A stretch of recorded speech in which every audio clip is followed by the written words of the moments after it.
Thank you for tuning back in for another Carrollton City Limits Flashback Flicks. This one takes place on November 10th of 1954 right here in Dallas, Texas. If you enjoy watching videos like this, we're going to ask that you please like, share, and subscribe to the channel that you're watching this video on. This will enable us to continue doing videos like this for you for a long time to come. In the year of 1954, an average house cost $8,650. The average income was $3,960. A Ford car cost you anywhere from $1,500 to $2,400.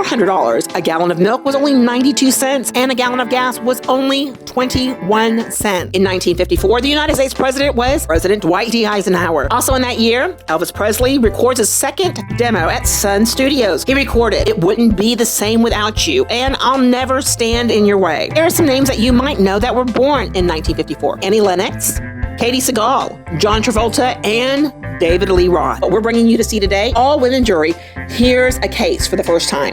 What will probably be recorded as the state's first all-women jury, formed in Dallas, Texas, in a courtroom of the Justice of the Peace by Judge Bill Richburg.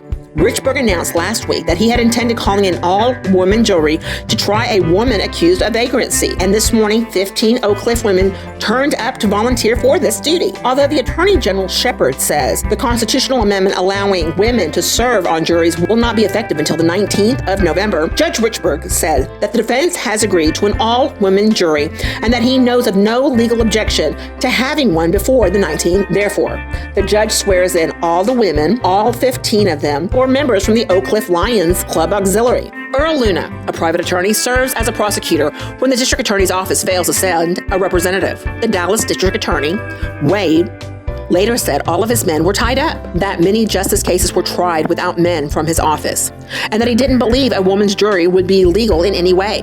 So the Dallas DA didn't send anyone. The defense attorneys are Eldon Bell and Bill Miller, who had both waived the right to use the question of the jury's legality as a basis for an appeal. Miller, in fact, takes the first 6 ladies on the jury's list without question. His client is accused of being vagrant by doing business as a prostitute. The state's first all-women jury sworn Mrs. Dudley Hughes, Mrs. Aaron Smith, Mrs. William B. Dorr, Mrs. Grant Hensel, Mrs. G. W. Bonner, and Mrs. Jim Thompson, forewoman. The only witnesses in this case is Officer T.G. Tilson. He says she frequents beer joints, left the establishment with several different men. And yes, this news script calls them the girls. So that's not us putting the words in. That's what they called them.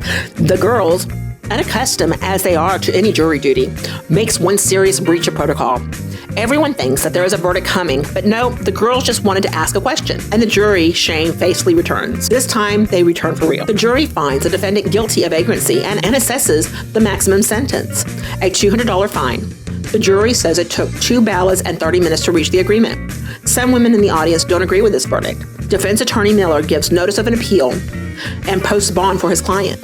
As for the defendant, she says, "Why did they choose to pick on me?" Thank you for watching another episode of Carrollton City Limits Flashback Flicks. We ask that you please like, share, and subscribe to the channel that you're watching this on. Until next time, we'll see you later, y'all.